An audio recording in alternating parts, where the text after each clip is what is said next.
Hello, and welcome to this episode of Not Just Ghost Stories. I'm your host, Josh, joined by Jackie and Laura.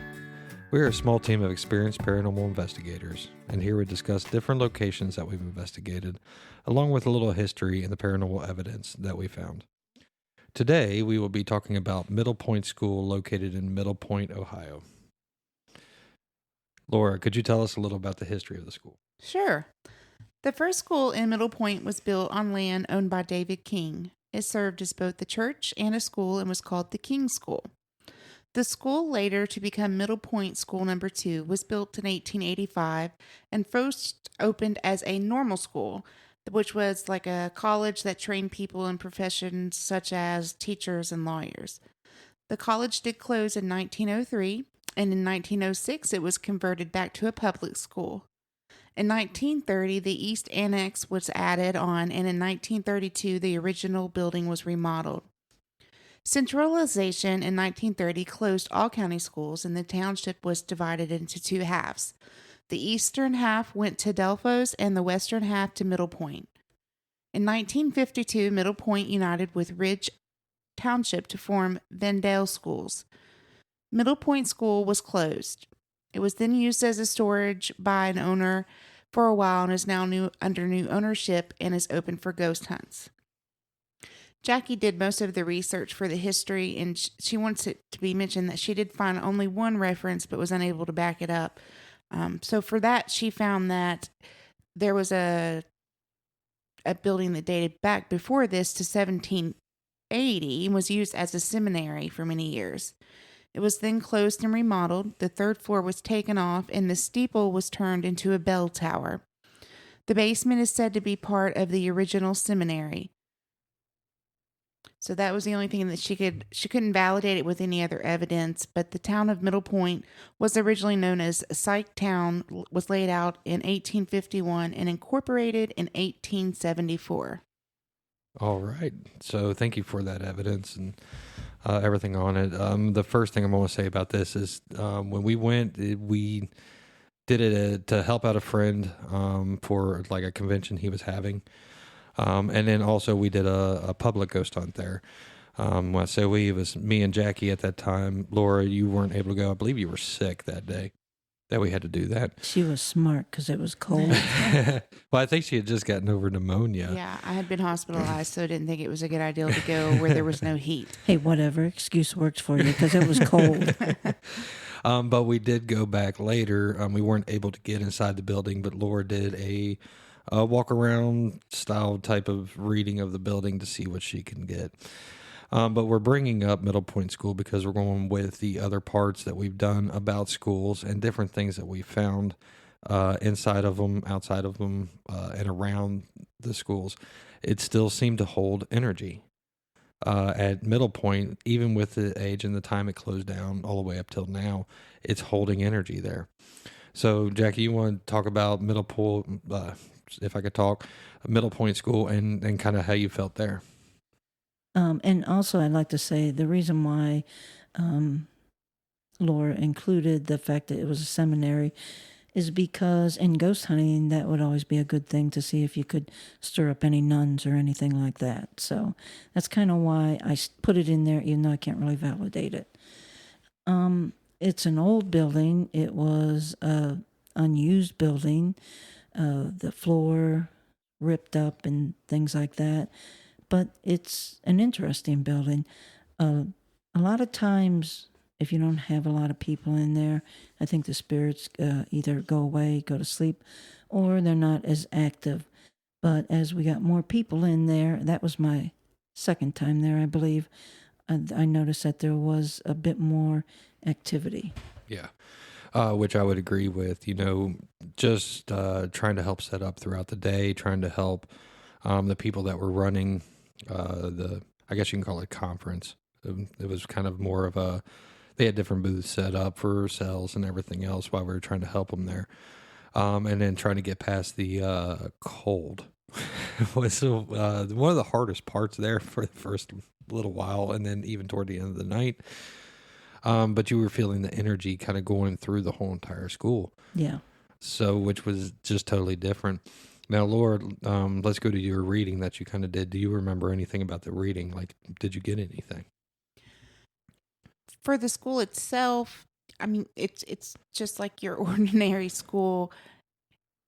It's the same kind of energy that's, stuck, trapped, whatever it is there. It feels similar to most schools, I should say. But the area as a whole, the reading that I seemed to be getting was more than just that school. Like, it was kind of hard to hone in on just the school because I was getting things from the surrounding area. But you can definitely feel the power coming out of there. So I would love to go when I could go inside. Yeah.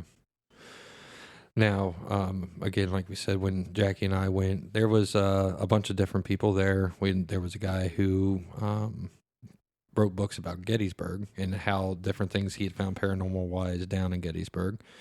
There was one of the Tennessee Wraith Chasers there, Doogie. A lot of people know that name. He was there too. Jackie, what do you remember about like the more of the paranormal hunt that we did in the evening with a group there? Do you remember the when we were in the room? I think it was a music room upstairs. Doogie and a few of us were up there. I remember they were using different new equipment that somebody had brought in to kind of show off. They were, but what stood out to me in that room, there was a psychic lady there, and I believe she had a son die. I wanted to say within the last year, and he came through to her. Yeah, and he's not affiliated with the school. He was wanting to come through to his mom, and I guess being in a place where people are seeking spirits and stuff, it was easier for him to come through. well, he probably could have pulled energy too, just Mollusk people from all the people that were inside of that school at the same time. There was, I think, a lot of whatever was around there liked to play with different light up instruments. What I noticed throughout the whole entire night, there was a lot of light up stuff happening, whether it be a REM pod or K2, or some of the newer equipment that we saw. Had lots of lights, sounds, everything else. And a lot of that was lighting up throughout the night. And even earlier in the day when they would try to do stuff, all of a sudden it would just start going off by itself. And we're like, okay, maybe there's something there playing with it. Yeah, I would be more curious to know if the lady is a psychic, why the school? I mean, True. I think my theory on schools is everybody has been to school, and I don't want to blanket that because I know there are some people that didn't go to school, but mostly now we're getting into the generations that you spent, at least 13 years, if not more, in school. So it becomes a big part of our lives and stuff. I mean, how long were you out of school before you quit having that dream where you couldn't remember your locker combination? Yeah. Yeah. So I think it was a more comfortable place for him. There was a lot of equipment there because of the ghost hunt. There was a lot of energy there because of the people, and their energy was focused upon getting spirits or meeting spirits or finding spirits and stuff. And his mom would have been, I think, more open since she was on a ghost hunt. She would have been a bit more in tune with the spirits that were there. So okay, Yeah. that makes sense. Now, what I will say is EVP wise, we didn't get a lot of EVPs there. You had a lot of people. That's the hard thing when you're doing a public. You're not going to get a whole lot of EVPs. You can hear people in the background talking in another room somewhere, passing by. You just never know. So when it comes to public hunts, EVPs, you can't really put anything on them. You might hear some whispers, but it might have been somebody who's down below, and Yeah, you you'll can hear always people have talking. to second guess it if you're not with a small group and know each of their, individual voices. Yeah. There's just maybe you could prove it for yourself. On it was specifically what you asked, but I think bringing it forward as evidence would be hard. Yeah. or there are EVPs that in our next it's actually coming up. We did a ghost hunt, and we were upstairs in the room where we do podcasts. This was weeks after the ghost hunt, and a voice came through. Yeah. The voice was so out of character, and what it said was so out of character. It was pretty easy to pick up that it wasn't any of the living people that Well, said that voice. It was even easy to pick up that it wasn't any of the equipment, Yeah. too, which was kind of made it different too. But with this public hunt, the school's not very big. I Right. will say that. And when you're in the rooms are not very large either. I mean, at one point, I can remember sitting in the corner of the room, and there was probably 13 people inside that room. Yeah. At one point, and then some people kind of filtered off and did what they needed to, and so we did the exact same thing. But as I went through any kind of recordings that I had, there was one I was like, oh man, that's something. And then I'm like, okay, hold on, I hear that voice again. It kind of sounds like to me it's the same person, somebody that was actually living that was there, that was a little bit louder I couldn't really get to. So I kind of got that, and not anything where I could 100% say it was a EVP. Yeah. But we did have one in the area with, like I said, Doogie was doing some stuff. I believe it was in that music room again. Wasn't just the kid. There was also a music teacher coming through. It wasn't a student. It was a teacher who happened to teach inside that room.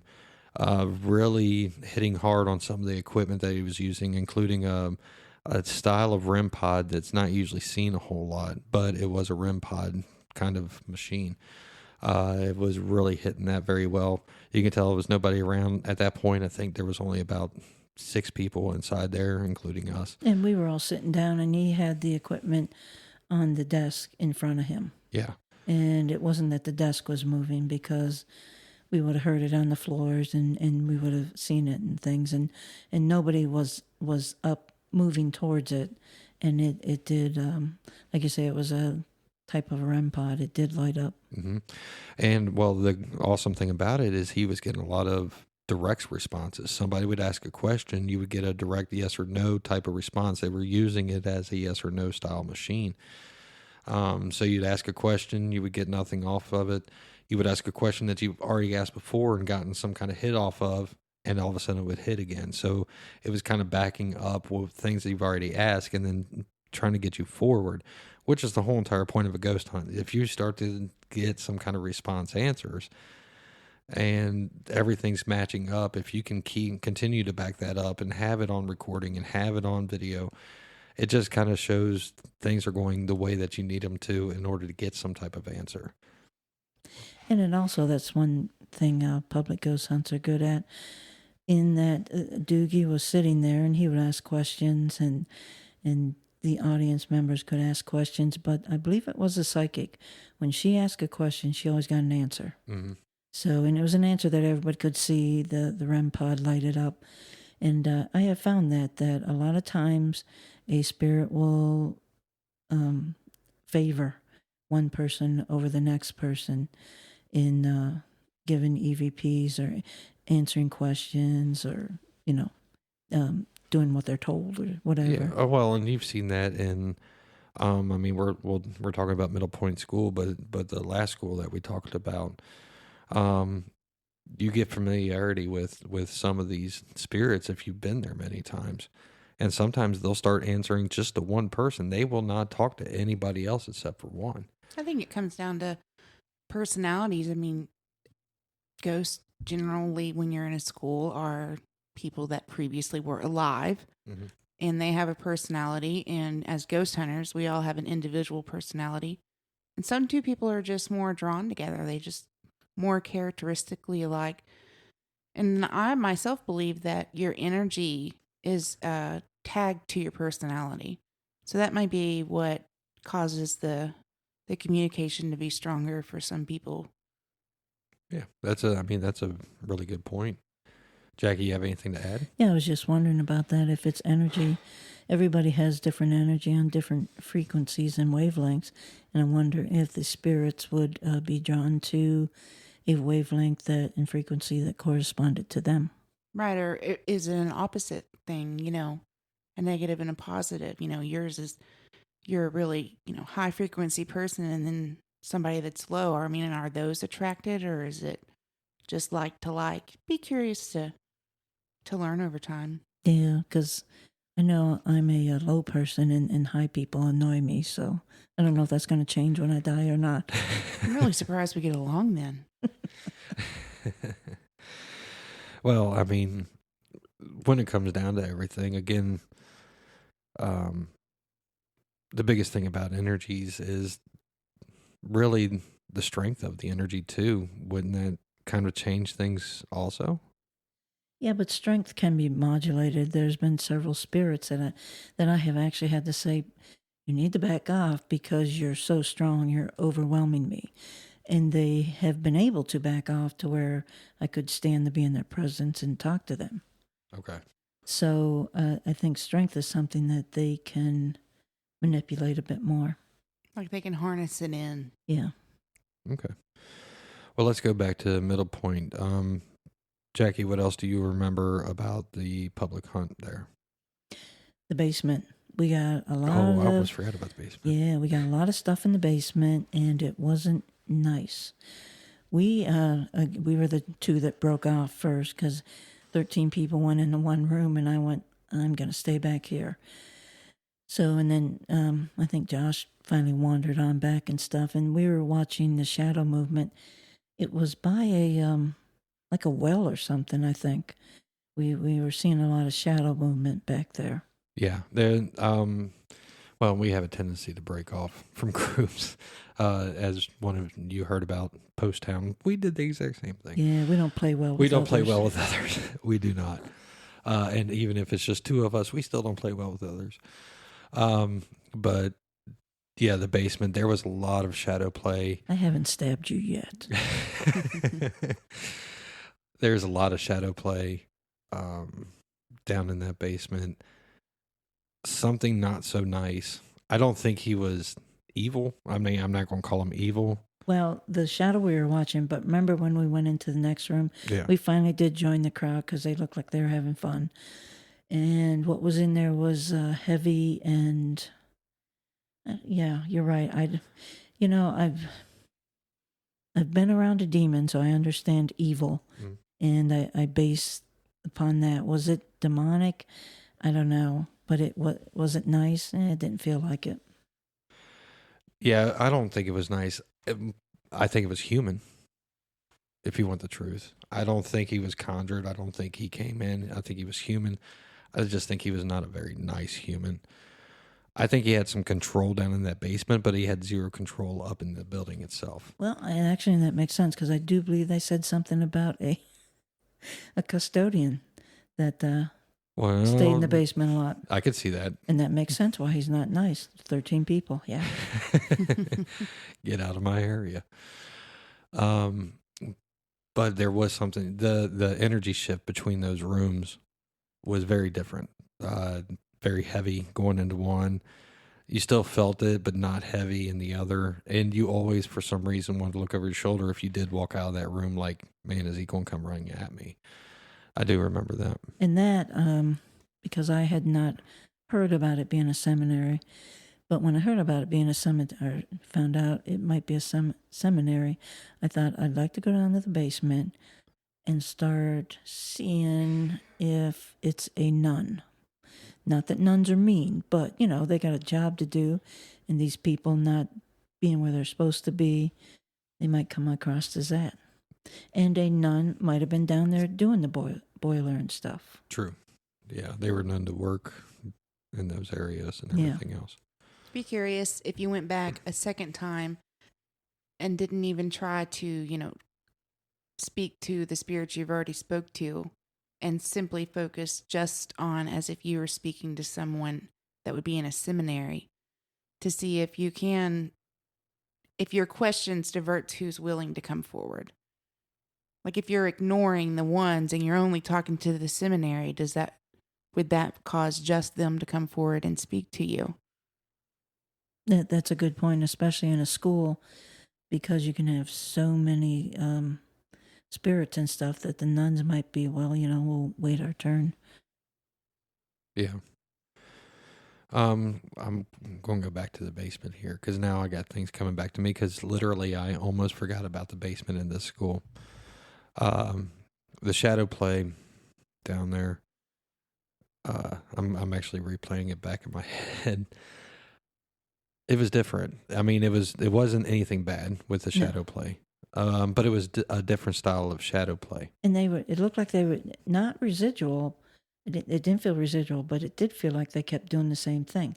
Almost like, were they trying to show us something? Yeah. By doing the same thing over and over. Yeah, and I mean, they were different sizes because you had some that were all of a sudden taller, and then it was short, and you're like, okay, are we talking to kids, or are we talking to adults, or are we looking at kids? We didn't 100% know what was going on, but it was probably some of the best shadow play I've seen up to that point in my ghost hunting career, because it was so different, and you saw so many things. I mean, and sooner or later, we'll talk about Waverly Hills, but there was a lot of shadow play there, and that was one of the very first ones I went on, and this one was better than that when it came down to shadow play.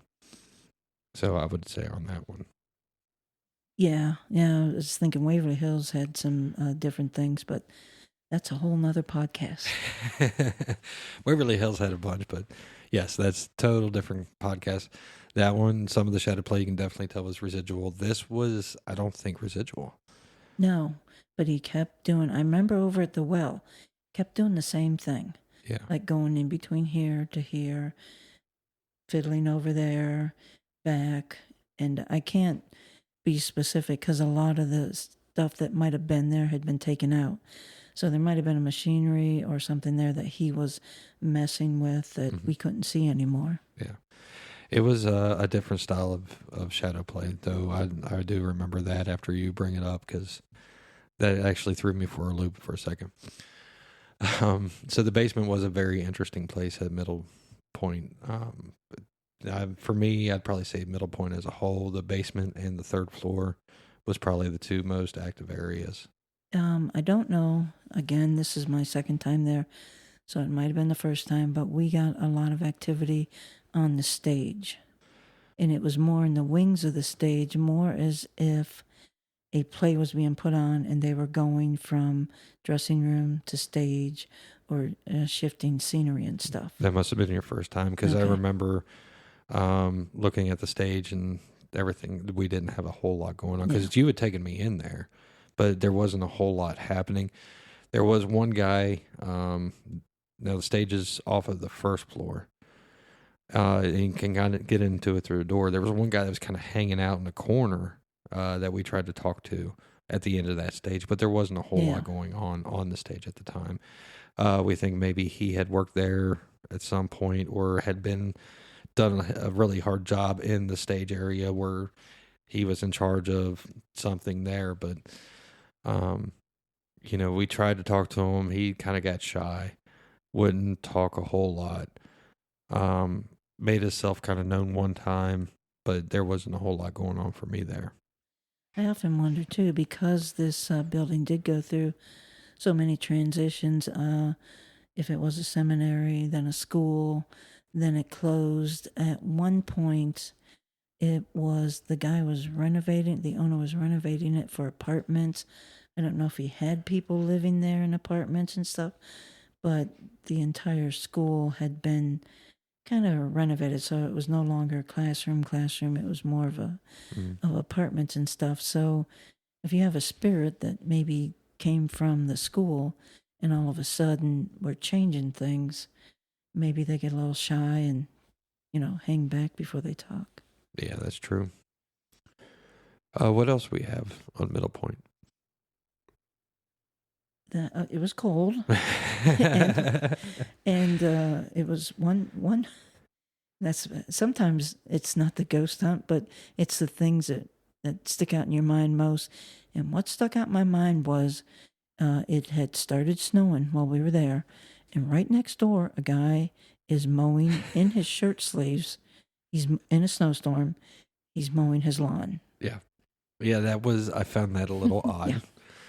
I felt like every time you all called me, the stories were getting more bizarre. At one point, I was almost convinced that yous were just making stuff up to make me jealous. No, because with that guy, I was inside helping out with something. Jackie had walked outside. came back in and said, "You have to see this." I walked outside and said, "What's going on here?" It's snowing and you mow your lawn when it snows, of course, in shirt sleeves. And we started pulling other people saying, "You have to see this. Look at this guy." And then there was the scary gas station / truck stop also that was near there.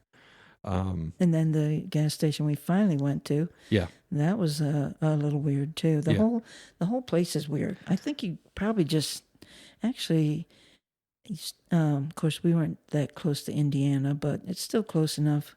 I think some of the Indiana, I think every square inch is haunted, and I think this place must have been a convention, and the Indiana ghosts came over too, because everywhere we went, it was just like, what the hell is going on here? The whole thing was just crazy. You do have to wonder about the land, because that's goes back to even what I said about walking around and doing a reading. Was there's stuff coming from everywhere, and it's hard to just focus on the one location that you're looking at. Oh, you're right about the land, because remember, we did Blackford Jail up in northern Ohio, and we ran into, I believe he was Mohawk, we ran into an Indian there. He had nothing to do with the jail. It's just that the Iroquois Nation was up around there. We're up pretty close to Lake Erie and things. And as the white man came in and moved the Indians out, they did settle in Ohio. So at one point, Ohio had a huge Indian population. So the land is, layered. Yep. Mm-hmm. I mean, throughout, all of that area, we'll kind of go to the city a little bit, because they kind of moved Middlepoint. Middlepoint used to be kind of based around where that school was. Then they moved kind of downtown Middlepoint, just a little bit west of where it originally was. So now you kind of drive through it. That's what they consider their business district now. Do you think there's a reason for that? I mean, it's a possible. Let's qualify the business district was a gas station, pizza parlor, and a place you could get beer, all in one building. There was 2 pizza parlors throughout the whole city. So that makes it a full city, right? Exactly. Let's see. Did it have a Dollar General? No. Not a city. And we should bring up, where was Middlepoint? We crossed the railroad tracks when we left Middlepoint. So there was a train next, running pretty close to Middlepoint too. Yeah. All right. Any last words about Middlepoint? I mean, would you say we would have a star piece of equipment here, or? When we do public ghost hunts, we don't take as much equipment, simply because of the amount of people and the fact that you don't really want to leave your semi-expensive cameras around with people you don't know. True. So basically, I believe I just took my recorder. Yeah. I mean, I had my recorder. I got a kick out of Doogie's little REM pod setup. Yeah. It worked really well. I wish I could remember the name of it, because I would give it credit, but I can't for the life of me right now. And I believe it was, I know Tennessee Wraith Chasers are big time into experiments and stuff, and it might have been something that one of his team members or his own team made up. True. Can't remember. I know, with Laura, it would just be yourself, because that's all we had. That's right. I think I did take some photographs. Yeah, we did. So, those help refreshing your memory. So I guess I could always say photographs. And we weren't allowed up in the bell tower. They had taken the stairs away, I believe. So, well, there were some areas of that school that were a little dilapidated, and that's why they had this whole entire thing anyways, was to try to put money toward the building and trying to redo a lot of it, because there was places where you walk through and the wall wasn't there anymore. It was plastic. Yeah. That you had to move off to the side in order to get to where you needed to go. And then sometimes they had them roped off, like, don't go there, please. So schools are interesting. I think they're always worth doing, because you can run into something that you would never expect there. Yeah. Well, that's what my next question was going to be, was how about schools as a whole? I mean, we're ending our full conversation. We've talked only about 3 now to this point. Schools as a whole, what do you have to say about? And Jackie, I think you just kind of really said Pretty kind of much. what you think. Yeah. And you don't get, real quick, think back on, you don't get a lot of bad stuff in schools. Yeah. Yeah. I mean, usually you might get the occasional human who used to be human spirit that's not, a good person or nice person or doesn't like you in their area. So, all those people that went to school and thought their teacher was a demon, she's not coming back to haunt your school, so you're good. Laura. Schools are definitely haunted. Doesn't seem to matter which one it is. Doesn't seem to matter if school's still going on or is no longer used as a school. I believe they are like stops on a highway. I think schools is one of those things thrown in there that they're able to travel through. Okay. And I mean, I would have to agree. I'm in and out of schools, Jackie. You've been in and out of, schools in different states. Laura, you've been in them, with Jackie and I in your own school that you went to and everything else, thinking back about, how things run. Whether it's a working school that's still, used to this day, or it's a school that has been shut down and was only shut down 10 years ago, 20 years ago, 50 years ago, 100 years ago, I think for some reason there's something always lingering. And Jackie, you alluded to it. It's because that's what we know. That's, as you know, as a person. In what school, and if anybody out there who listens to this did go to a school that doesn't have some sort of paranormal legend attached to us, let us know. Yeah. I mean, I got into a conversation with a friend of mine who also works in schools, and they said that makes sense to me now because they had something happen at that school years ago, and for some reason, while the school was closed down, nobody was in the school except for him and one other person, and he knows that one other person. They were right next to each other. They had something happen inside the school, and went chasing after someone because they thought they had gotten into the school, and that person was no longer there, and it was a younger female child in that school. So that being said, come to find out that younger female child had actually ended up dying inside the school like 10 years ago. So I really want to know if you've been in a school and you don't think it's haunted and you say there's no way. And please, post it to website, email us, whatever you need to, because I would love to talk to you about it.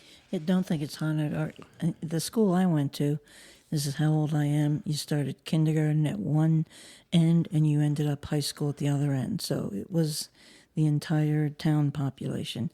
But I remember it had a bell tower and there was something about a ghost in the bell tower. Yeah. The school I went to, when I went to it when it opened up. And that was, from my 7th grade year on up. And that school has stuff happen in it when I first started there. It was a very odd situation.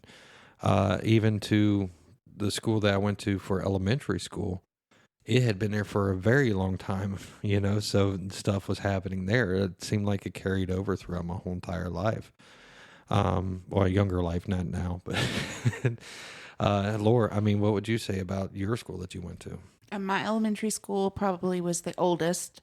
It was actually, the big stones that they used to just go and find and mortar them together. Mm-hmm. That school is still standing, yet in desolate shape. It doesn't have windows or anything. Honestly, I'm dying to get in there, but I can't figure out who owns it. But I would say, yeah, it's definitely holds some stuff, and thinking back about it, kids did tease one another that, oh, you don't want to be in this stairwell by yourself or things like that. But also these blocks that built the school, they're limestone where I went to elementary school. So that would, and that's one of the things in the paranormal world. Yeah, it's an energy. So, if anybody has anything to say about it, please contact us. We'll talk to you about it. We'll shoot, we'll throw it in the question and answers next time that we have. We'll do a ghost hunt at the school if allowed. Yeah, we will try to get in there and do a ghost hunt. Yep. So, And we are not done with schools. These are the schools we've done to date, but somebody keeps getting on their computer finding more schools. So there's definitely a few more coming up. well, I mean, there's other ones that we would love to go to. It's just, when it comes down to time, money, everything else. Plus, some of them, when we say they don't have heat, between, Middlepoint was very cold. Not as cold as Fairfield, I would say. We were cold, but I don't think our joints were freezing like they were. But it was still cold. So if you don't have heat, you got to make sure you layer up or, see if you can at least have electric and say, hey, can we bring in some heaters? Because it can get a little rough sometimes around areas. So, that takes care of things on that side too. We have too many theories to not continue investigating schools. That is true. All right. And with that, this has been Not Just Ghost Stories. We have been your hosts, Josh. Laura. And Jackie. And until next time, you can find information and contact us on our website at notjustghoststories.com and see evidence that we've discussed on today's podcast on Facebook at Not Just Ghost Stories. Thanks.